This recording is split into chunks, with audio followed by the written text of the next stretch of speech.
6 months before I was supposed to marry the man I loved, my younger sister announced her own wedding on the exact same day as mine, June 14th, 2025. The date I had shared with my family almost a year earlier over Christmas dinner while everyone passed around wine glasses and acted like they cared. When I confronted her about it later, she smiled at me like we were discussing weather and claimed the venue she wanted only had one Saturday left for the entire year. That sounded suspicious. So I called the hotel myself the next morning during my lunch break at the hospital. They had 7 Saturdays available. When I asked my parents to step in and tell her to move the date, my mother looked at me with the same calm expression she used whenever she wanted me to quietly accept disappointment. "You'll understand someday, Claire," she said. "Madison's wedding is the one people are really going to remember." At the time, I thought that sentence broke something inside me. I didn't realize yet that she was right.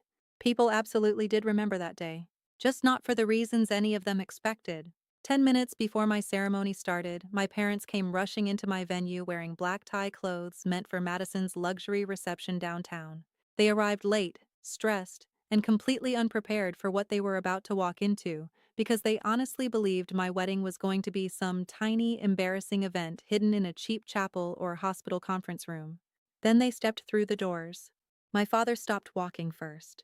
My mother froze beside him, and for the first time in my entire life, both of them looked at me like they had absolutely no idea who I really was. The day Madison stole my wedding date, I was halfway through a medication round in the pediatric intensive care unit on the second floor of St. Catherine Children's Hospital. It was a Thursday evening shift. I remember the exact time because I checked the monitor above bed 4 right before my phone started vibrating nonstop in my scrub pocket. 7:12 p.m. I ignored it at first. You don't check text messages while calculating narcotic doses for critically ill children. Not if you're good at your job. Not if you care whether someone lives through the night.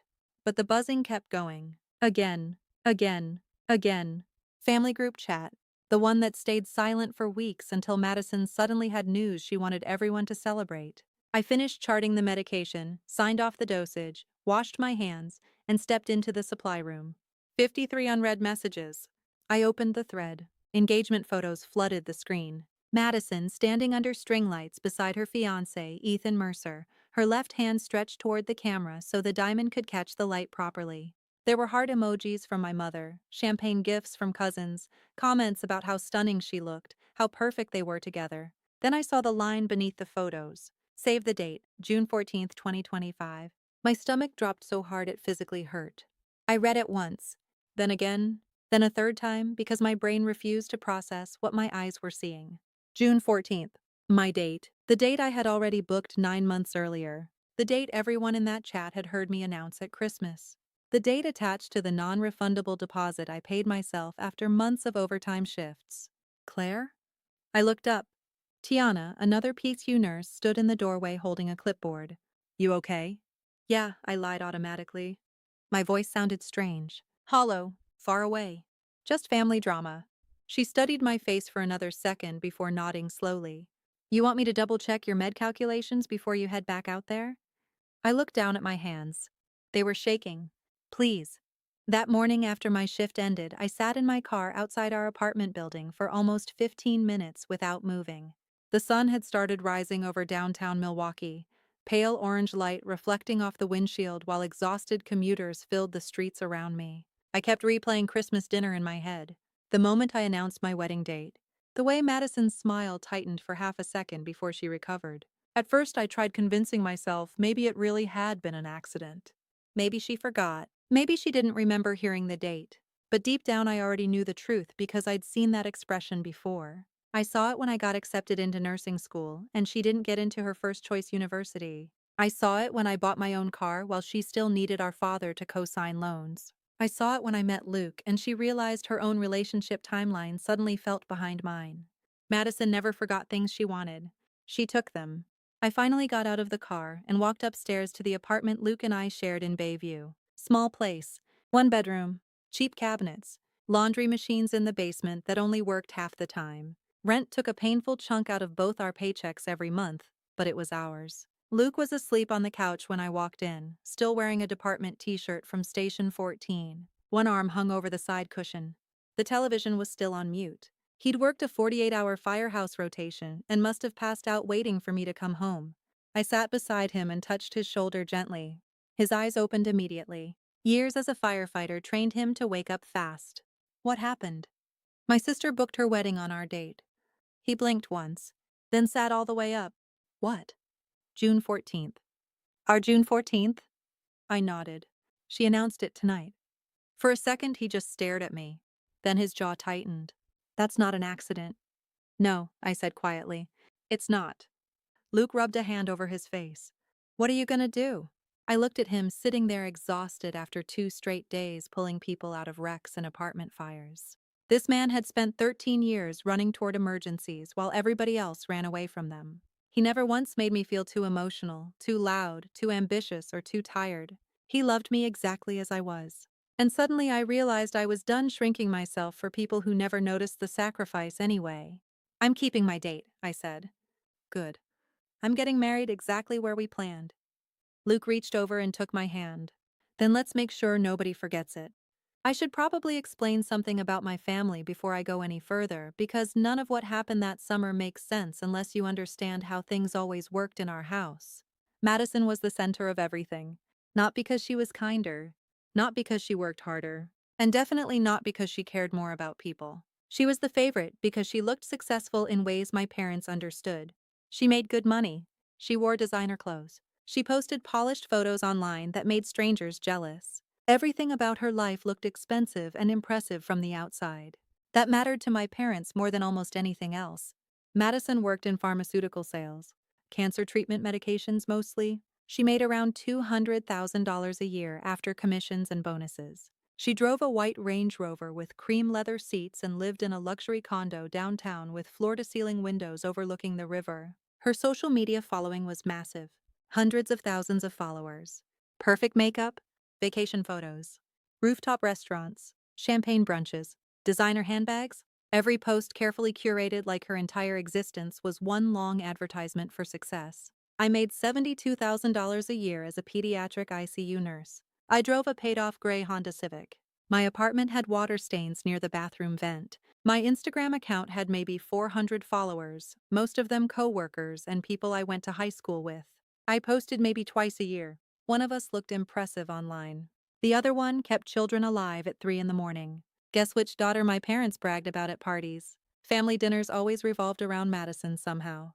Her newest sales numbers, her vacations, her apartment, her clothes, her future. My parents leaned forward when she talked. They asked questions. They laughed loudly at her stories. When I talked about work, my mother usually tilted her head sympathetically and said things like, "That sounds exhausting, sweetheart." Then somebody changed the subject. It had been happening for so long, I almost stopped noticing it. Almost. My 16th birthday was the first time I really understood the difference between us. My parents gave me a used 2005 Ford Taurus with over 140,000 miles on it. The air conditioning barely worked, the driver's side window got stuck halfway down, and the check engine light stayed on constantly. Dad handed me the keys proudly. "It'll teach you responsibility," he said. "If you want a car, you learn how to maintain it." I thanked him because honestly I needed transportation badly. I worked weekends at a nursing home after school and couldn't keep relying on rides. 11 months later, Madison turned 16. She got a brand new Jeep Wrangler with heated seats and touchscreen navigation. My parents made a giant celebration out of handing her the keys. My father actually raised a champagne glass at dinner afterward. "To our beautiful girl," he said. "We're so proud of the woman you're becoming." Nobody gave speeches at my birthday dinner. College was even worse. I graduated from nursing school at the University of Wisconsin after working 20 hours a week through most of my degree. I took out loans for the rest and finished school buried under debt. My parents came to graduation. They smiled for photos. They took me to dinner at a chain restaurant afterward. "You picked such a dependable career," my mother told me while looking over the menu. Dependable. That word followed me everywhere in my family. Dependable meant useful but not exciting, necessary but not admired. Madison graduated a year later with a communications degree from a private university my parents paid for entirely. No loans, no part-time job, no stress. They threw her a huge backyard graduation party with catered food, decorations, and over 70 guests. At one point during the party, I overheard my mother talking to her friends near the patio doors. "She's already had multiple job offers," Mom said proudly. I always knew Madison would do something big with her life. I stood maybe 10 feet away, holding a paper plate of pasta salad, while still wearing hospital scrubs because I'd come directly from work. My mother never even looked in my direction. By 2019, I had stopped expecting fairness. By 2021, I stopped expecting recognition at all. I told myself I was okay with it. Most of the time, I really believed that. Then Luke proposed, and suddenly every old wound I thought had healed split wide open again. I met Luke because of a fire. Third floor apartment blaze on the east side. An 8-year-old boy came into the ER suffering from smoke inhalation and respiratory distress. Luke was part of the rescue crew that brought him in. I remember seeing soot smeared across Luke's forehead while he stood outside the PICU doors waiting for updates on the kid. At around 2:30 in the morning, after we stabilized the boy, Luke looked at me and said, "You're incredible at this." I laughed because he looked like he hadn't slept in 2 days. "So are you." That turned into coffee after shifts. Then late night conversations. Then a relationship. He understood what it meant to miss holidays because strangers needed you more. He understood exhaustion that settled into your bones. He understood the strange emotional weight that came with keeping people alive. My parents met him a few times before we got engaged. They were polite enough, but distant. Every conversation with him sounded like a job interview. Questions about pension plans, benefits, shift schedules, overtime. Never about who he was as a person. One night during dinner, Luke told a story about carrying an elderly woman out of a collapsing apartment building during a winter firestorm. My father nodded slowly afterward. "That's steady work," he said. Steady. Like Luke was an appliance instead of a man who ran into burning buildings for a living. Christmas dinner in 2024 was the night we announced our engagement officially to the family. My parents' house in Brookfield looked like something out of a luxury magazine during the holidays. Perfect tree, perfect table settings, expensive candles burning near the fireplace. Everything coordinated down to the folded cloth napkins. Madison arrived first with Ethan. Of course she did. She loved entrances. Ethan worked in private equity and made sure everybody knew it within 10 minutes of arriving. The entire conversation during appetizers revolved around investments, markets, business growth, and luxury condos. Luke stood beside the bookshelf quietly sipping bourbon while my parents practically glowed talking to Ethan. When we finally sat down for dinner, Madison and Ethan got served first like always. Then my parents. Then everybody else. I waited until dessert before saying anything. Apple pie. Vanilla ice cream melting on top. I remember my hands shaking slightly when I held them up. "So," I said carefully, "Luke and I have some news." The room got quiet. I lifted my left hand. The diamond caught the candlelight. Small but beautiful, exactly perfect to me. My mother leaned forward immediately. "Oh my goodness," she said. "Congratulations." She took my hand to inspect the ring more closely. "It's elegant," she said after a second pause. Then she smiled politely. "Very simple." The word hit harder than she probably realized. Luke had spent almost a year saving for that ring. Extra overtime shifts, canceled vacations, selling old equipment online. He visited multiple jewelers before picking the one he thought would make me happiest. Simple. That was all she saw. "When's the wedding?" my aunt asked excitedly. "June 14th, I answered. "We already put down the deposit." That was the exact moment I noticed Madison's expression change, just for half a second. Her smile tightened. Her eyes sharpened. Then it disappeared. "Wow," she said slowly. "That's fast." "We wanted summer," I replied. "Where's the venue?" Ethan asked. I hesitated. Luke noticed immediately. We hadn't told anyone where yet, not because we were hiding it maliciously. I just wanted everything finalized first before my family started judging it. "We've got it handled," I said carefully. "I'll send details later." My mother immediately turned back toward Madison before anybody could ask more questions. "And how are things with you two?" she asked brightly. Just like that, the attention shifted again. I watched my parents laugh at Madison's stories about Napa Valley vacations and rooftop dinners while Luke quietly squeezed my knee under the table. He didn't say anything. He didn't have to. We both understood exactly how this family worked. Later that night, while we drove home through downtown Milwaukee, Luke stared out the windshield for a long moment before speaking. "Your sister looked upset." I kept watching the city lights pass outside my window. "She always wants what I have," I admitted quietly. Luke glanced over at me. "You think she's gonna do something?" I didn't answer immediately, because deep down, I already knew. I just didn't realize how far she was willing to go. 3 weeks after Christmas, I was working another overnight shift when Madison officially announced her engagement in the family group chat.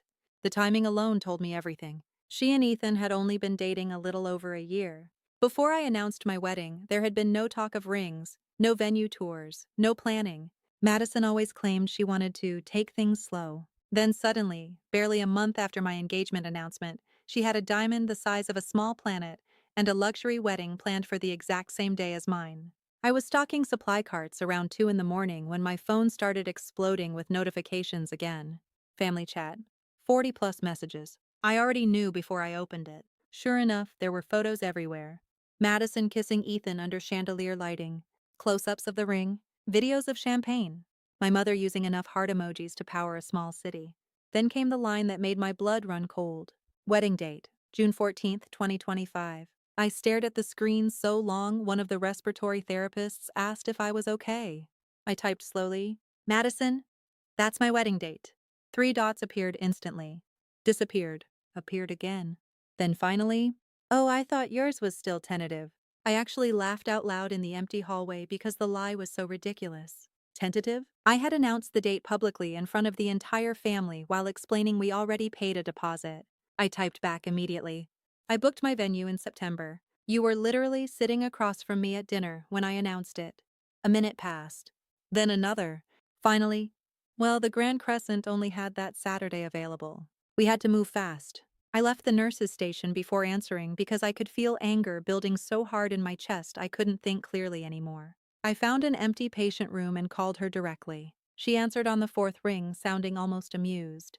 Hey, you need to move your wedding date. Straight to the point. No pretending. Madison sighed dramatically. Claire, we already booked everything. You got engaged 3 weeks ago. 24 days, she corrected. I closed my eyes. That doesn't make this better. The venue only had one Saturday left. That's funny, I said calmly. Because I called them this morning and they actually had 7. Silence, just long enough to confirm everything. Then her voice changed completely. Cold, sharp. Well, maybe you shouldn't have picked a date during wedding season. I almost couldn't believe what I was hearing. You did this on purpose. That's ridiculous. Is it? You're being dramatic. You sat at that table and listened to me announce June 14th. I don't remember every conversation we have, Claire. You remember enough.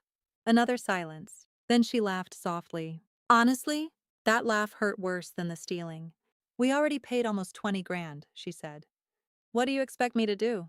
I paid my deposit months ago. Well, she replied coolly, I guess that's the difference between our budgets. The line went dead. She hung up on me. I stood there in that empty hospital room staring at my phone while machines beeped quietly in nearby rooms and exhausted nurses walked past outside the hallway. Somewhere down the corridor, a child started crying. And suddenly I felt stupid for expecting anything different from my own family. I called my parents the next morning after I got home from work. Dad answered first. I explained everything carefully. The timeline, the deposit, the venue lie, the deliberate overlap. He listened quietly, then said, Nobody stole anything, Claire. It's just unfortunate timing. I actually pulled the phone away from my ear for a second because I thought I misheard him. Unfortunate timing? Both weddings can still happen. On the same day. You're adults. Work it out. Mom got on the line next. Honey, I know you're upset. She stole my wedding date. Claire, don't start using words like stole. What would you call it? A misunderstanding. I laughed bitterly. She booked the exact same day on purpose. Mom exhaled slowly like I was exhausting her. You need to think bigger than this. What does that even mean? There was a pause. Then my mother said the sentence I would replay in my head for months afterward. Madison's wedding is important for the whole family. I felt something sink deep inside my chest. What about mine? Of course yours matters too, sweetheart, but Ethan's family has important business connections. Your father's company could benefit from those relationships. There are opportunities attached to this wedding. I sat there in stunned silence. My wedding was apparently emotional. Madison's was strategic. Networking, status, advancement. That's unbelievable. You're being selfish right now. Selfish? You've always been independent, my mother continued. You don't need us the way Madison does. I almost started crying then. Not because they picked her. That part honestly didn't surprise me anymore. It was the calmness of it. The complete certainty that I would accept being second place quietly, like I always had before. "So what exactly are you saying?" I asked finally. Dad answered this time. "Pick another date." I stared at the wall of our apartment while exhaustion from my shift settled into my bones. "It's my wedding." "It's just one day, Claire." No, it wasn't. It was every birthday dinner, every graduation, every holiday, every moment I spent shrinking myself so Madison could shine brighter. This was just the first time they said it out loud.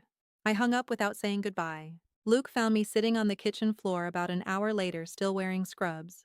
He took one look at my face and immediately understood. They chose her. I nodded. He sat beside me quietly. No speeches. No fake positivity. Just presence. After a while, he said softly, "You don't have to prove your worth to people determined not to see it." I leaned my head against the cabinet behind me. "I'm not trying to prove anything anymore." "Then what are you gonna do?" I looked at him. At the man who never once treated me like I was too small to matter. And suddenly the answer felt obvious. "I'm keeping my wedding exactly where it is." A slow smile spread across his face. "Good. And I'm done begging them to care." 3 days passed without a single call from my parents. No apology. No compromise. Nothing. Then Madison posted photos from her luxury venue tour online with the caption, "Dream wedding loading." That was the exact moment I stopped wanting their approval. I emailed our wedding coordinator that same night and confirmed everything. No changes. No postponements. No surrender. June 14th stayed exactly where it was. And if my family decided to miss it, then they would miss something far more important than they ever understood. There's one thing my family never really understood about me. I could tolerate being overlooked.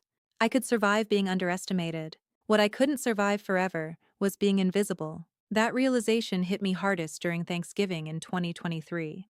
I had requested the holiday off almost 2 months in advance because I hadn't spent Thanksgiving with my family in 3 years. Every year, somebody at the hospital got sick, or quit, or had an emergency, and somehow I always became the reliable one expected to cover the gap. I submitted the request anyway, waited weeks, checked the staffing board constantly. Then the November schedule finally came out. Night shift, 7 p.m. to 7 a.m., Thanksgiving into Friday morning. I remember standing in the hallway outside the charge nurse office staring at the schedule while my stomach dropped. I called my supervisor immediately. "I requested this off."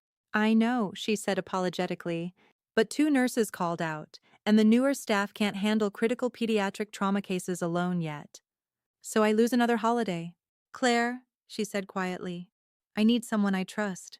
That was the thing about being dependable. Everybody appreciated it right up until it destroyed you. So I worked. That night, we got a multi-car interstate crash involving a family of 5. 2 children came to our floor.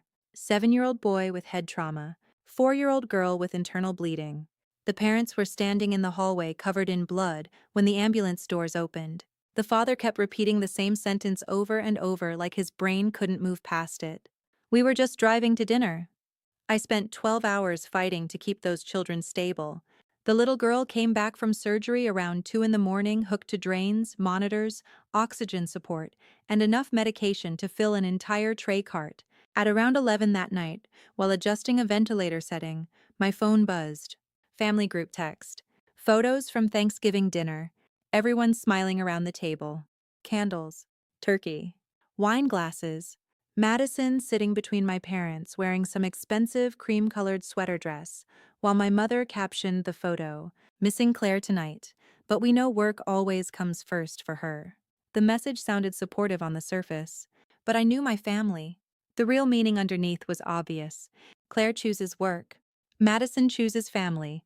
I stared at that photo while standing beside a 4-year-old child who almost died on an operating table an hour earlier. At midnight, I ate a vending machine turkey sandwich alone in the break room. At 2:37 in the morning, that little girl's mother grabbed both my hands and cried while thanking me for saving her daughter. Then I went home after sunrise and found Luke asleep at our kitchen table because he stayed awake waiting for me to get off shift. He reheated leftover Thanksgiving food and sat with me while I ate silently in exhausted scrubs. 3 days later, my mother called. We talked for almost 40 minutes. 35 of those minutes were about Madison's promotion at work. She finally asked me, "Was the hospital busy?" "Yeah," I answered. "Well," she said casually, "you've always been dedicated." That was it. No curiosity, no questions, no understanding, just acknowledgement that my life existed somewhere outside the important conversations. Eventually, I stopped expecting them to notice me. Then Luke proposed, and somehow losing my wedding date hurt more than all the smaller disappointments combined because it forced me to confront something ugly I spent years avoiding. My parents didn't just favor Madison, they valued her more. Not privately, not accidentally, openly. And now they expected me to quietly accommodate that reality forever. What they didn't know was that my wedding venue meant something far bigger to me than luxury or appearances. It started with a little girl named Sophie Bennett, fall of 2021. She was 6 years old when she got admitted to our PICU with acute lymphoblastic leukemia, complicated by septic shock. I still remember the first night I met her. Tiny body swallowed by hospital blankets, oxygen support hissing softly beside the bed, her mother crying into trembling hands, while her father stared blankly at the monitors, like he was trying to learn a language he never wanted to understand. I became Sophie's primary nurse for almost 2 straight weeks, because we were short-staffed and because I kept volunteering to stay late. There was one night in particular I never forgot. 3:15 in the morning. Sophie's oxygen levels suddenly crashed. 82, 78, 74. The respiratory therapist was tied up in another emergency downstairs, so I manually ventilated Sophie myself while calling for backup. For almost 20 minutes, I squeezed oxygen into her lungs by hand while watching monitors scream around me. Her mother stood beside me, gripping my arm so tightly my fingers went numb. "Please don't let her die," she whispered. I looked at Sophie's face while alarms echoed through the room. "Not tonight," I told her quietly. "Stay with me, sweetheart." Somehow she did. After nearly a year of treatment, Sophie went into remission. Cancer-free, healthy, alive. The Bennett family never forgot what happened in that hospital room. About a year later, Sophie's parents donated millions to St. Catherine Children's Hospital to fund a brand new family pavilion attached to the pediatric wing. Overnight family suites, healing gardens, research space, and on the top floor, a breathtaking ballroom built for charity galas and donor events, overlooking the entire Milwaukee skyline. Floor-to-ceiling glass walls, soft gold lighting, capacity for 200 guests. Beautiful without trying too hard. The first time I saw it finished, I actually cried. Not because it was expensive, because it represented survival, hope, second chances. A few months later, Sophie's father emailed me personally. "The ballroom can be reserved for private events. If you ever need it, it's yours." That message stayed buried in my inbox for months. Then Luke proposed, and I knew immediately where I wanted to get married. Not in some luxury hotel pretending to matter. Not somewhere designed for social media photos. I wanted to stand inside a building created because a child survived. I wanted to begin my marriage somewhere built from compassion instead of status. So I booked it quietly in September. Minimal deposit, discounted nonprofit rate. The Bennett family waived almost every major fee without me even asking. I told almost nobody. Not because I was ashamed, because I wanted one thing in my life untouched by my family's judgment. My guest list looked nothing like Madison's. PICU nurses, firefighters, former patients' families, doctors, paramedics, hospital board members, parents whose children survived impossible nights, people who understood what service actually looked like when nobody was filming it. Luke and I also made another decision. No gift registry. Instead, we created a fundraiser for pediatric cancer research through the hospital foundation. The hospital agreed to match the first $50,000 donated. It felt meaningful, real, exactly the kind of beginning we wanted. Meanwhile, Madison's wedding became a full-scale production. Luxury hotel ballroom downtown, 500 guests, designer planner, ice sculptures, custom cocktails, imported flowers. My parents practically drained savings accounts trying to help pay for it because impressing Ethan's wealthy family suddenly became the mission of everyone's life. The rehearsal dinner alone cost more than my car. I wasn't invited, not even out of politeness. A week before the wedding, my mother finally called. "We'll definitely come to your ceremony first," she assured me. first. Like my wedding was an afternoon obligation before the real event started. We'll stay as long as we can, then head downtown for Madison's photos. I sat quietly while she explained the timing. They planned to arrive around 2, leave before 3. Enough time to technically say they attended. Not enough time to actually choose me. You understand, right?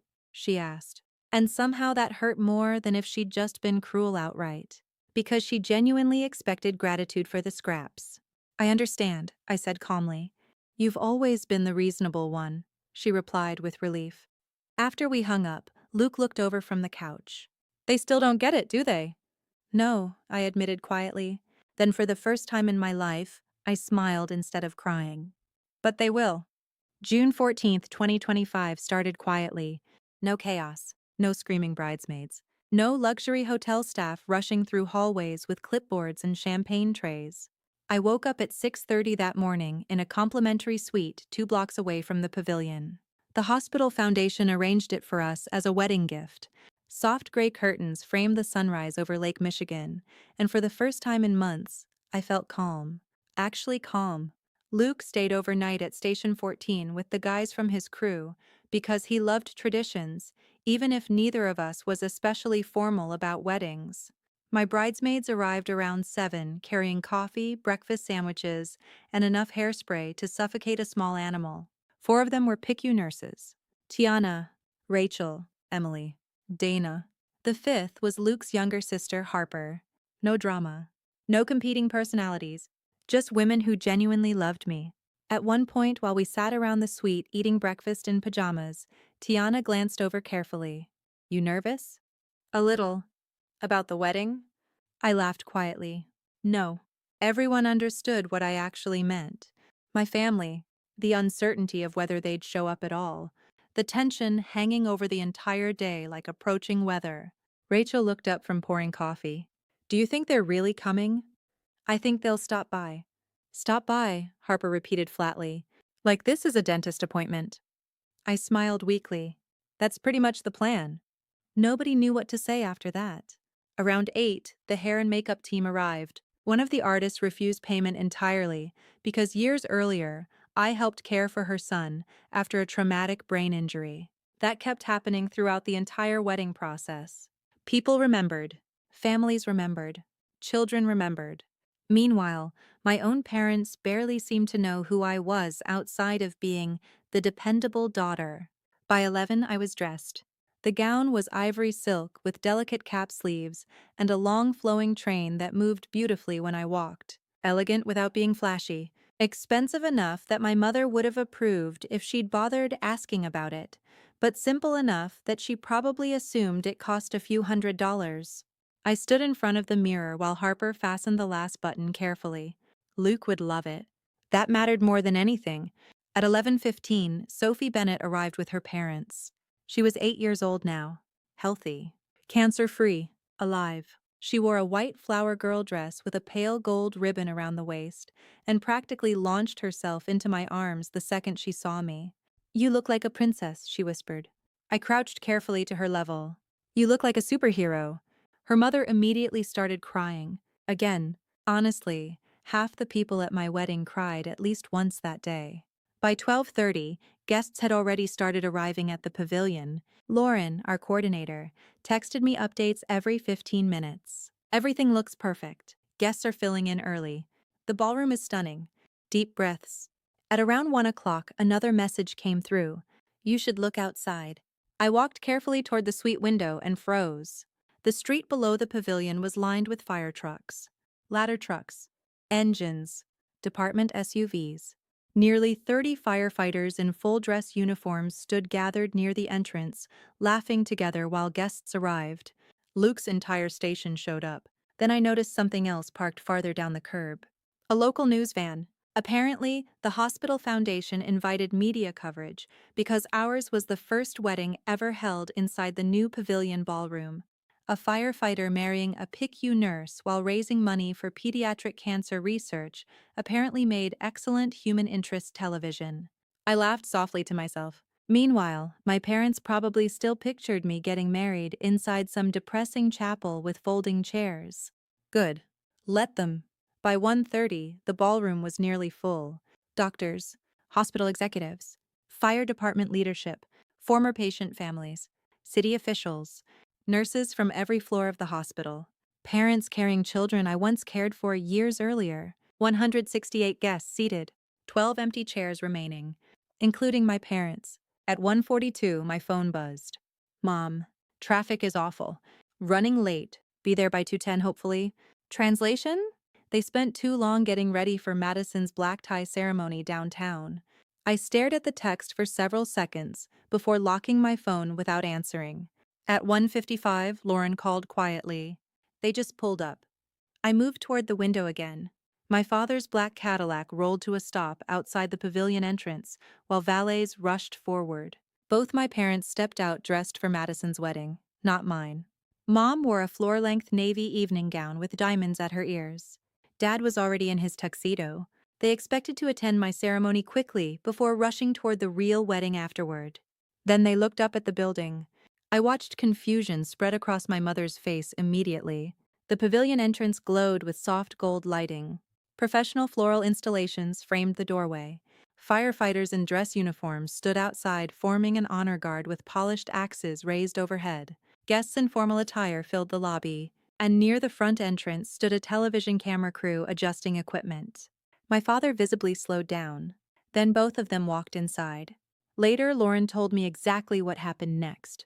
The second they entered the lobby, they stopped dead, because suddenly, nothing matched the story they'd created in their heads. Massive donor plaques covered the marble walls, the Bennett family pavilion written in gold lettering across the glass entry. Uniformed firefighters everywhere, hospital executives greeting guests personally, security staff, photographers, professional musicians playing live-string music from inside the ballroom. My mother apparently whispered, "What is this?" Lauren approached them immediately. "Mr. and Mrs. Whitmore?" she asked warmly. "We saved your seats. Third row, not front row. Third row center. Intentional, not cruel, just accurate."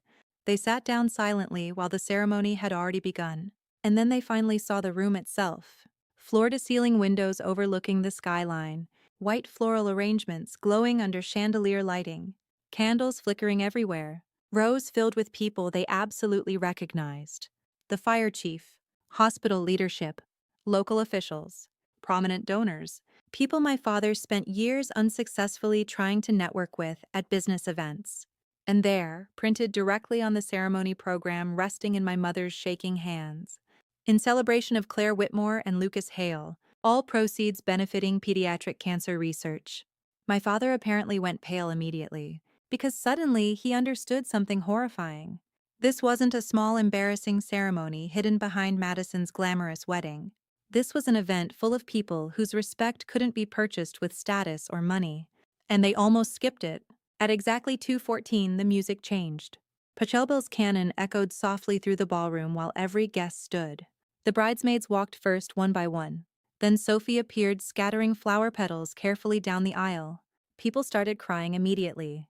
Many guests knew her story already, knew what she survived, knew why this venue even existed. Then Lauren opened the doors fully for me. Fire Chief Daniel Reyes waited beside me offering his arm. 6 years earlier, he carried me out of an apartment fire after I got trapped, helping evacuate an elderly patient during an off-duty emergency. That night changed both our lives. When he asked if he could walk me down the aisle instead of my father, I said yes without hesitation. "You ready, kid?"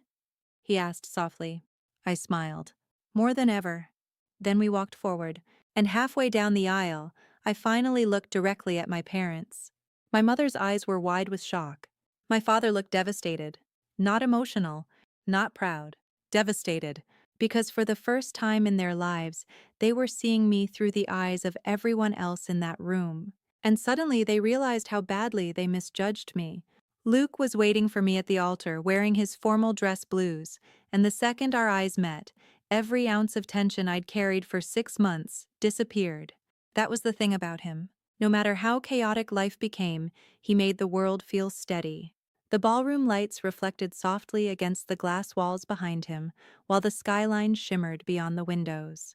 Candles lined the aisle. White roses filled the air with a clean, subtle fragrance. Somewhere behind me, I could hear people quietly crying already, mostly because they understood what this place meant.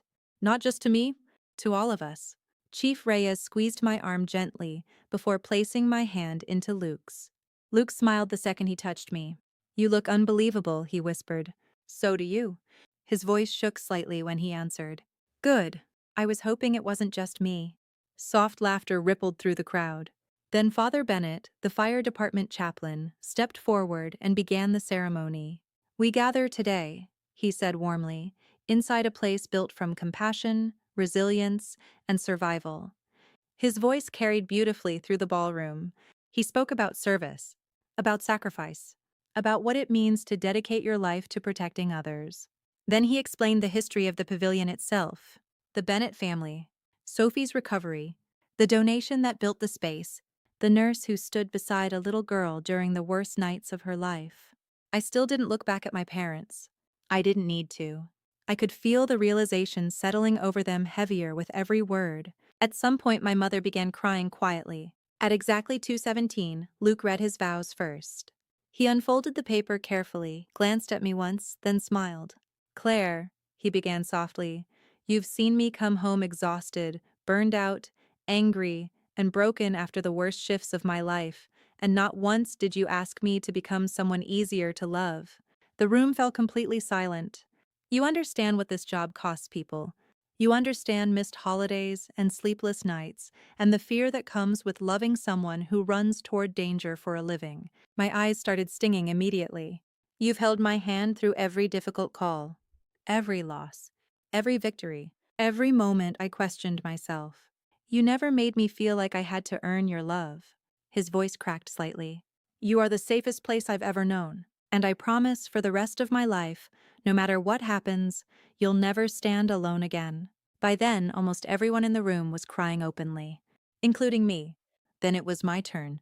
I unfolded my own vows slowly, though honestly, I barely needed the paper anymore. I'd rewritten them so many times I practically memorized every word. "Luke," I said softly, "most people spend their lives searching for someone who truly sees them." He looked at me steadily. "I found that person the night we met in a hospital hallway covered in smoke and exhaustion." A few guests laughed quietly. "You never asked me to shrink myself to make other people comfortable. You never treated my work like it mattered less because it wasn't glamorous. You never once made me feel invisible." I paused for a second because emotion tightened painfully in my throat. "You taught me that love doesn't compete. It doesn't demand performance. It doesn't disappear when someone else shines brighter." Luke's eyes were already wet by then. "I choose you because with you, I never have to become smaller to be loved." Absolute silence filled the ballroom afterward. The kind of silence created when people feel something real. Father Bennett smiled softly before continuing. "The rings. The final blessing. Then finally, I now pronounce you husband and wife." Luke kissed me while the entire room erupted into applause. Not polite applause. Real applause. Cheering. Whistles from firefighters. Standing ovation level joy. For one perfect moment, everything else disappeared. No Madison. No competition. No family politics. Just us. We walked back down the aisle together, while guests clapped and wiped tears from their faces. As we passed the third row, I glanced briefly toward my parents again. My father looked stunned, like somebody had punched all the air out of him. My mother was openly crying now, mascara carefully held together by years of expensive makeup experience. Neither of them said a word. After the ceremony, guests moved toward the outdoor terrace overlooking the lake, while photographers gathered family and wedding party members for pictures. Except my parents weren't included in most of them. Again, not out of cruelty, just reality. The people standing closest beside me that day were the people who actually showed up for my life. Luke's crew, my nurses, former patient families, people who knew me, people who chose me long before my own parents finally noticed I existed. At around 3 o'clock, everyone moved back inside for the reception. The ballroom transformed beautifully while we were outside. Candles glowed across every table. Gold lighting reflected softly against the glass walls. A jazz trio played near the dance floor, while servers carried trays of food through the crowd. The energy inside the room felt warm, genuine. Nothing forced. No performative elegance. Just happiness. My parents sat quietly at table 9 near the back corner, not the family table. They noticed immediately. I could tell. But neither complained. Around 3:10, Sophie's father stood to give the first toast. The room quieted instantly. He lifted his champagne glass slowly while Sophie climbed into his lap beside him. 4 years ago, he began, my daughter was dying. You could have heard a pin drop. He told the story carefully. The septic shock, the endless nights in intensive care, the fear, the exhaustion. Then he talked about me, about the nurse who stayed late after shifts ended, the nurse who held Sophie's hand through terrifying procedures, the nurse who sat with terrified parents at 3 in the morning and refused to let them feel alone. At one point, his voice broke completely. When people ask why we donated $12 million to build this pavilion, he said quietly, I tell them it's because people like Claire reminded us what humanity looks like. My mother covered her mouth with her hand. My father stared directly down at the table. We built this place because compassion deserves monuments too. Then he raised his glass toward me. To Claire and Luke, two people who spend their lives protecting others. The entire ballroom stood, every single person. The applause lasted almost 2 full minutes. I didn't know where to look. Luke squeezed my hand under the table while tears burned behind my eyes again. And then something happened I never expected. I looked toward my parents one more time. My father was crying. Not polite emotional tearing. Actual crying. Because for the first time in his life, he was hearing complete strangers describe his daughter with admiration he had never bothered expressing himself. At 3:40, Chief Reyes gave another toast. Then one of the pediatric surgeons spoke. Then one of Luke's captains. Story after story filled the room. Lives saved. Children surviving impossible odds. Luke pulling people from collapsed buildings. Me staying through double shifts during emergency staffing shortages. People describing us not as impressive, not glamorous, not wealthy, important, needed. By 4:15, the hospital foundation announced the fundraiser total, $193,000 raised. The hospital matched the first $50,000 immediately. Total donation, $243,000 for pediatric cancer research. The room exploded again. People crying, cheering, applauding. Meanwhile, somewhere across downtown, Madison's luxury cocktail hour had already started, and half her guests were apparently watching our live stream instead. I didn't find out exactly how bad things got at Madison's wedding until the next morning. Apparently, people spent most of the reception whispering about the live stream from our ceremony. Not maliciously at first, just curiosity. Someone showed someone else the hospital foundation page. Then another guest opened it. Then another. By the time Madison and Ethan entered their reception ballroom downtown, dozens of people were already watching clips from our wedding on their phones under the dinner tables. The firefighter honor guard, Sophie walking down the aisle, the fundraiser announcement, the standing ovation. By the end of the night, even guests who didn't know me personally were talking about the pediatric cancer fundraiser instead of the imported flowers or champagne tower.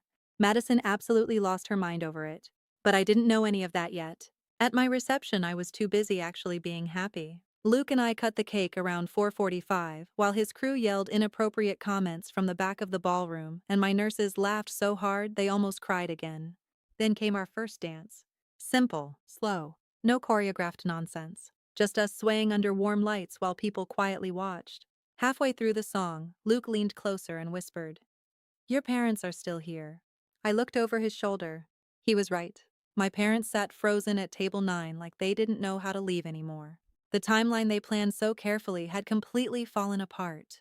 They were supposed to attend my small little ceremony, smile politely for 30 minutes, then rush off to Madison's glamorous reception, feeling generous for making the effort. Instead, they accidentally walked into a room full of people who respected me more deeply than they ever had. And now leaving early suddenly looked ugly, especially because everybody important they cared about noticing them was already in this room. At around 5:10, my mother finally approached me while I stood near the dance floor talking with one of the oncology surgeons. She looked emotionally wrecked, eyes swollen, lipstick fading, like the entire day had physically exhausted her. Claire, she said softly. I turned toward her calmly. There was a long pause before she continued. We should probably leave soon for Madison's reception. There it was, still choosing her, even now, even after everything they saw. For some reason, that realization didn't hurt anymore. It just felt final. Of course, I replied gently. Thanks for coming. My mother blinked rapidly like she expected anger instead of politeness. We'll call you tomorrow. Okay. She stood there another few seconds waiting for something. Maybe for me to ask her to stay. Maybe for me to reassure her. Maybe for me to make things easier like I always had before. Instead, I simply smiled politely and turned back toward my conversation. That was the first moment in my life I stopped chasing my parents emotionally, and they felt it immediately. At 5:20, my parents quietly left the reception before the final speeches. As my father passed near the exit, one of the city council members he'd spent years unsuccessfully trying to impress nodded at him coolly. Leaving already? Dad mumbled something I couldn't hear. Then both my parents disappeared through the ballroom doors. And for the first time all day, the room actually felt lighter. The reception kept going for hours after that. More dancing, more speeches, more laughter. Families I'd cared for over the years came up one after another, sharing updates about children who were healthy now. One little boy who survived a traumatic brain injury handed me a handwritten card with crayon drawings of me and Luke standing beside a fire truck. I nearly cried again reading it. At 6:30, the hospital foundation announced the live stream numbers. Over 1,300 people watched live throughout the day. Donations kept pouring in online even after the ceremony ended. Messages flooded the fundraiser page nonstop. This restored my faith in humanity. The world needs more couples like this. I'm crying at work watching this. Finally, a wedding that actually means something. Meanwhile, Madison's reception apparently kept getting more tense by the hour. Several guests openly compared the weddings. Others spent more time discussing our fundraiser than her reception decor. And because Madison monitored social media like oxygen, she noticed immediately. Her wedding posts weren't performing well. Usually she averaged thousands of likes within an hour. That night, barely a fraction of normal engagement, and the comments made it worse. Your sister's ceremony was beautiful. Just donated to the fundraiser. Watching the live stream made me cry. Your sister and her husband seem amazing. Madison stopped posting before midnight. The next morning, I woke up beside Luke at the hotel suite with sunlight pouring through the curtains and 7 missed calls from my mother. 12 unread texts from Madison. I opened Madison's voicemail first. Huge mistake. She sounded hysterical. You did this on purpose, she snapped immediately. You knew people would compare the weddings. I sat up slowly in bed while listening. You turned your ceremony into some giant public charity event just to embarrass me. Luke looked over sleepily. I held up a finger. Madison kept going. Everyone at my reception was watching your stupid live stream instead of celebrating me.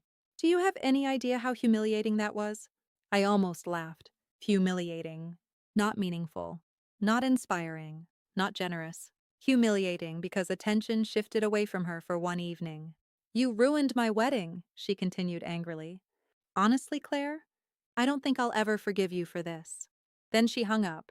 4 straight minutes of rage. Not one congratulations. Not one kind word. Just fury that somebody else mattered more than she did for a few hours.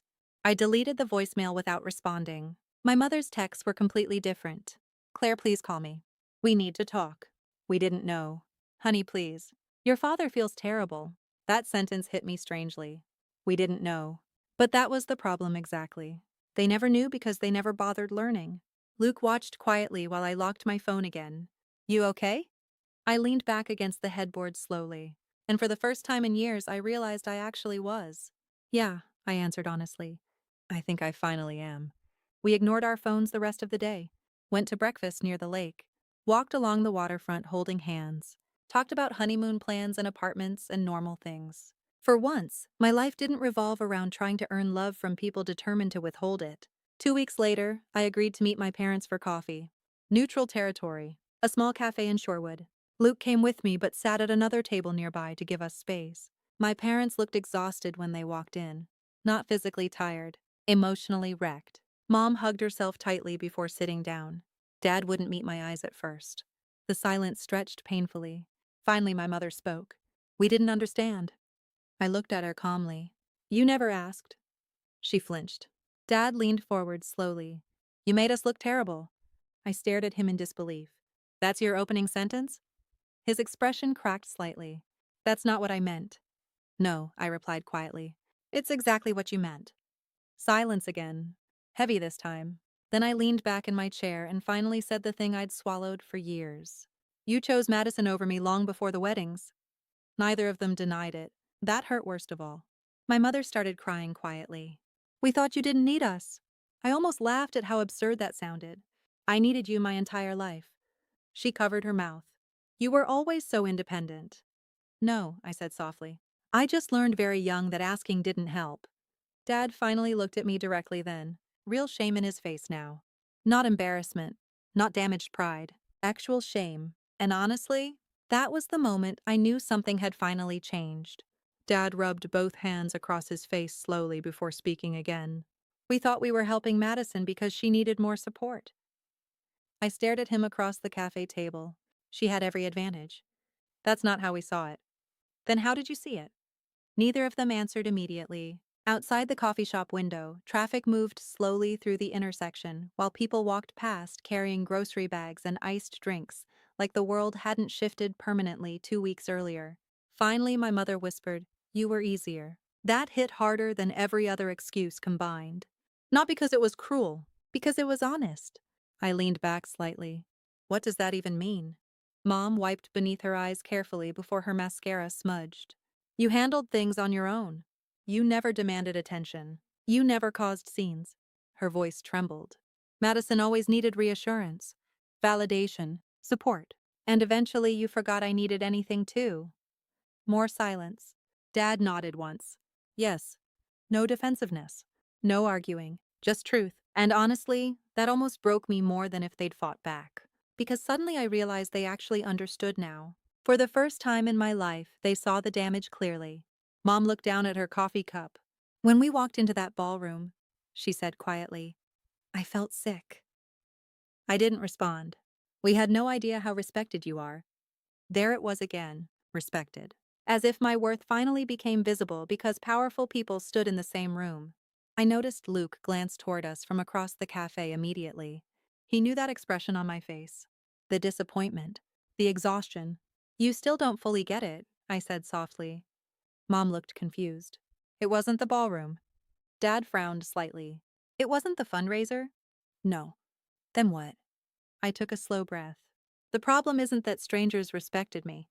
The problem is that you needed strangers to prove I mattered. That landed. Hard. My father physically looked away. My mother started crying again. I'm sorry, she whispered. Not performative. Not polished. Real. The kind of apology people give when they finally understand they can't undo something. I missed years with you, she continued shakily. And I didn't even realize I was doing it. I folded my hands together quietly. There were so many moments. I know. No, I said gently. I don't think you do. Then, for the first time in my life, I actually told them. Everything. The birthday toast Madison got that I didn't. The graduation party. The holiday spent hearing about Madison for hours while nobody asked about my life. The way my mother called nursing dependable every single time I accomplished something difficult.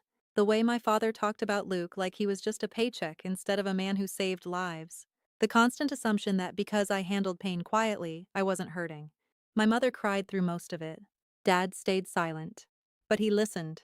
Actually listened. And somewhere during that conversation, I realized something important. I didn't need revenge anymore. The wedding already gave me closure, not because my parents looked ashamed, because for the first time in my life, I stopped needing them to validate me before I could value myself. That changed everything. Dad finally spoke after a long silence. We started therapy. I blinked. What? 2 days after the wedding, Mom said quietly. Together and separately. That surprised me enough I forgot to respond for a second. Dad nodded slowly. Your mother made the appointment. Mom looked embarrassed. I kept replaying that ceremony in my head, she admitted. The speeches. The way everyone talked about you. Her voice cracked again. I realized strangers knew more about my daughter than I did. I swallowed hard. Part of me wanted to stay angry. Honestly, I deserved that anger. But another part of me was just tired. Tired of carrying disappointment like a second heartbeat. What happens now? Dad asked quietly. I thought about that carefully. Because despite everything, I didn't actually want to lose my family completely. I just couldn't survive going back to who I used to be inside it. Finally, I answered honestly. I need boundaries. Mom nodded immediately. Okay. I'm not attending holidays where I feel invisible. Another nod. I'm not pretending things are fine when they aren't. Dad looked down. You shouldn't. And if we move forward, I continued carefully, it has to be different consistently. Not for 1 month. Not because you feel guilty. Permanently. My mother whispered, "We'll try." I looked directly at her. "No, you either will or you won't." That sentence surprised all three of us, because old Claire would have softened it immediately, would have protected everyone else's feelings first. Not anymore. Dad exhaled slowly. "You're right." We sat there another hour talking quietly. No yelling, no dramatic reconciliation. Just honesty. Messy, honest conversation years overdue. Before leaving, Mom reached carefully across the table like she expected me to pull away again. This time I let her hold my hand. Just for a second. Outside the cafe, Luke stood when he saw us coming. Dad looked at him awkwardly for a moment. Then finally said, "I owe you an apology too." Luke blinked once. Dad cleared his throat. "I spent years underestimating you." Luke gave a small, tired smile. "A lot of people do." "No," Dad admitted quietly. "I mean, I dismissed you because of your job." He looked embarrassed, even saying it aloud. "Then I sat in a ballroom full of people honoring the lives you and Claire saved." Luke glanced toward me briefly before answering. "We're just doing our jobs." Dad shook his head immediately. "No, you're doing more than that." Luke didn't respond. But later, while driving home, he squeezed my hand across the center console and said softly, "That's probably the hardest thing your father's ever admitted." He was probably right. Summer slowly turned into fall after that. Life settled again. I went back to night shifts. Luke kept working 24-hour rotations. Normal returned quietly. But not completely. Something had shifted permanently inside me after the wedding. I stopped apologizing for taking up space. Stopped minimizing my accomplishments before speaking about them. Stopped accepting emotional leftovers from people who claimed to love me. And strangely enough, once I stopped chasing validation, people around me treated me differently too. My mother started calling just to ask about my life. Not Madison's. Mine. At first the conversations felt awkward, like strangers learning each other's rhythms. But slowly they became real. One afternoon in September, she asked me about a difficult pediatric trauma case I worked the week before and actually listened through the entire story. No interruptions. No subject change. When we hung up, I sat staring at my phone for a long time afterward because I realized something almost heartbreaking. That was the first real conversation I'd ever had with my mother about my work. I was 32 years old. Dad changed more slowly.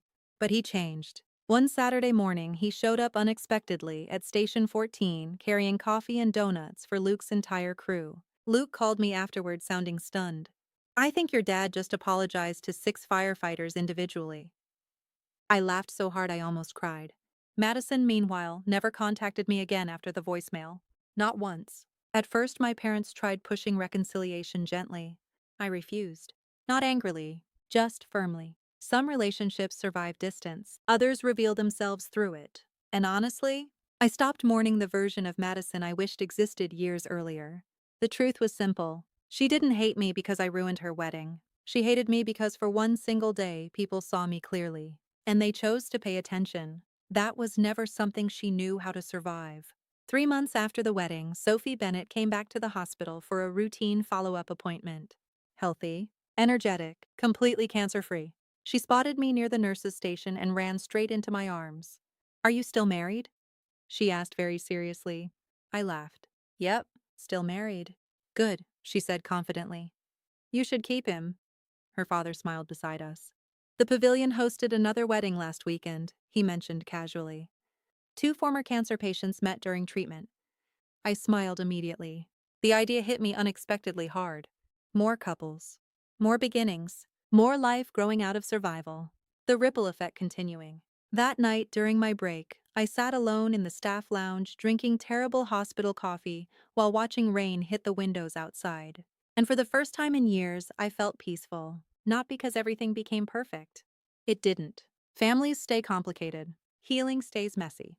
But because I finally understood something that changed my entire life. Love that has to be earned constantly is not love. Real love sees you before the world tells it to. My mother was right about one thing in the end. People absolutely talked about June 14th, 2025. They talked about the firefighter and the ICU nurse who turned their wedding into a fundraiser for dying children. They talked about the couple who valued service more than image. They talked about the parents who arrived late and left early and what that revealed. Madison's wedding was glamorous, expensive, perfectly curated for photographs. Mine meant something. And when I think back on that day now, years from now probably, that's the part I'll carry with me forever. Not the flowers, not the ballroom, not even the applause, just this. For the first time in my life, I stopped making myself smaller so someone else could feel bigger. And everything changed after that. Sometimes the people who overlook you the most are the ones who taught you to stay quiet in the first place. But eventually, life gives you a moment where you stop shrinking, stop begging to be chosen, and finally realize your value was never dependent on their approval. Claire spent years believing love meant accepting less, until one wedding day changed everything. Because in the end, status fades, attention shifts, and perfect images disappear. But kindness, sacrifice, and the lives you touch, those things last forever.